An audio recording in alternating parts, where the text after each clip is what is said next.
Ahoj všichni, vítejte u dalšího videa. Kdo mě sleduje déle, tak ví, že Ford Ranger se u mě neobjevuje poprvé.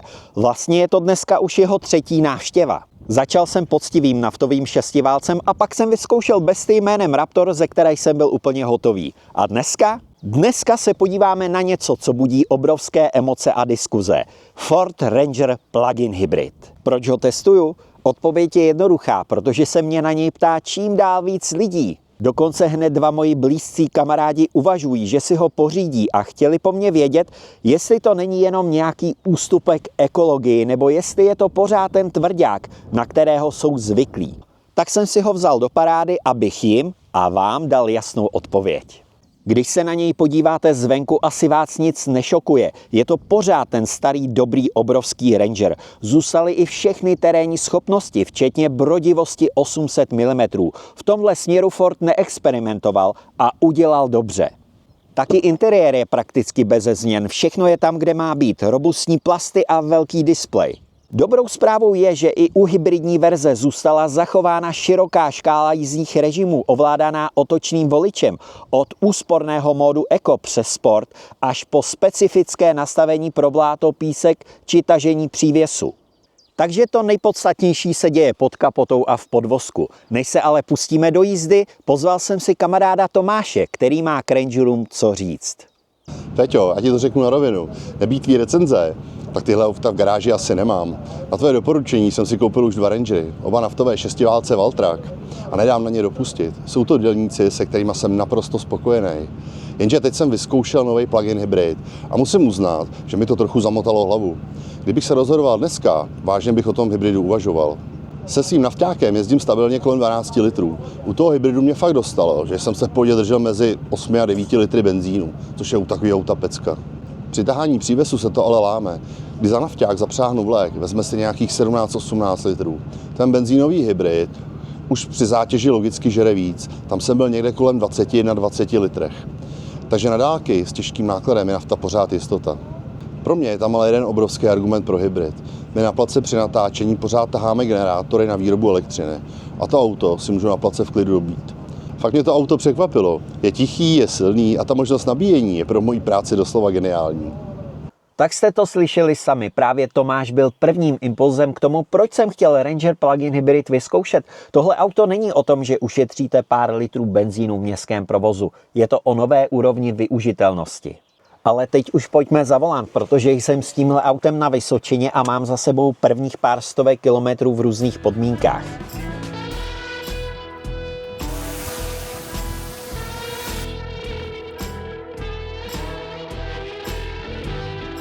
Musím říct, že jízda po Praze mě fakt překvapila, že jsem nechal na automatice bez přepínání jízdních režimů. Výjížděl jsem s plnou baterkou a těch prvních zhruba 40 km jsem v podstatě neslyšel motor.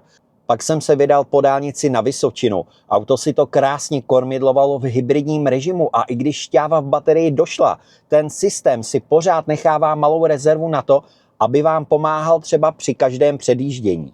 Pod kapotou pracuje kombinace osvědčeného benzínu 2,3 litru EcoBoost a elektromotoru o výkonu 75 kW. Ve srovnání s nafťákem je tenhle systém neskutečně kultivovaný. Žádné vibrace ani dunění, jen ticho jako v luxusním SUV. Přitom máte pod pedálem k dispozici stádo 281 koní a brutální točivý moment 697 Nm. Co víc si přát? Zrychlení na 100 za 9,2 sekundy a maximální rychlost zvládne 2,5-tonový obřík 170 km za hodinu. Co se týče té obávané spotřeby po dálnici, drželo se to okolo 10 až 11 litrů, což je na takovou krabici s vybitou baterkou solidní výsledek. Ale to pravé kouzlo přišlo až teď, když se tady projíždím po okrskách mezi vesnicemi. Jakmile sundám nohu z plynu v klesání, kterých je na Vysočině dost, auto okamžitě rekuperuje a dobíjí si baterku zadarmo. Díky tomu pak každou obec projíždím úplně potichu na elektřinu. Spotřeba mi tu teď padá na 8 litrů. Ten elektromotor tam prostě pořád je a vykrývá ta hluchá místa, kde by si čistý benzín vzal mnohem víc. Nejvíc mě ale baví podvozek. Tím, že jsou baterky nízko a vzadu, Ranger Hybrid sedí na silnici mnohem dospěleji. Neskáče jako koza, když jedu s prázdnou korbou, což je u prázdných pick-upů věčný boj. I když vím, že mám za sebou tuhou nápravu a listová pera, ten pocit z řízení je mnohem preciznější. Je to zkrátka auto, se kterým mě baví jezdit klikaté silnice, i když vím, že je to primárně dělník na stavbu nebo k filmu. Což je srovnatelná fuška. A teď jedna důležitá věc pro všechny pochybovače, tažná síla. To je problém mnoha elektrifikovaných aut. Nebo si vzpomeňte třeba na benzínového Raptora. Raptor je fantastický na blbnutí v terénu a samozřejmě na parádu, je to legenda. Ale co se týče práce a tahání, je to v podstatě nepoužitelné auto. Ale tenhle plug-in hybrid, ten má stejné parametry jako klasický šestiválcový Valtrak. Můžete naložit tunu nákladu a zapřáhnout za něj plnohodnotný 3,5 tunový vlek a on s ním prostě odjede. Fordu se podařilo spojit tu ekologičtější stránku s tou pracovní tak, že nemusíte dělat kompromisy v tom, k čemu si pick-up kupujete. Samozřejmě je potřeba přemýšlet, jak tohle auto hodláte používat. Pokud bydlíte v paneláku a nemáte kde nabíjet, tak vám tenhle plug-in hybrid moc smyslu dávat nebude. V podstatě byste jen vozili těžkou baterku navíc a zbytečně pálili víc benzínu. Ale pokud máte dům, firmu nebo jako my jezdíte na natáčení, kde je přístup k elektrice, tak je to úplně jiná písnička. Velkou část svých každodenních jízd v hustém provozu totiž zvládnete čistě na elektřinu. Tenhle 75 kW elektromotor s baterkou o kapacitě necelých 12 kWh vás totiž odveze až 43 km úplně potichu. A věřte mi, že to ticho je v ranní špičce k nezaplacení. Co mě na tom autě baví nejvíc, je ta univerzálnost. Je to auto dvou tváří. Umí být tichým společníkem do města, ale vteřinu na to se z něj stane drsný pracan v terénu, který se nebojí bláta ani těžkého nákladu. Je to kombinace síly a jemnosti. Ale slíbil jsem vám ještě jednoho kamaráda, kterému Ranger Hybrid pomotal hlavu. Takže tady je. Já jsem ti volal, že si chci koupit pick-up. Stál jsem u Volkswagenu Amarok a ty si mi řekl, že s nimi nemáš žádnou zkušenost a poslal si mě rovnou do Fordu.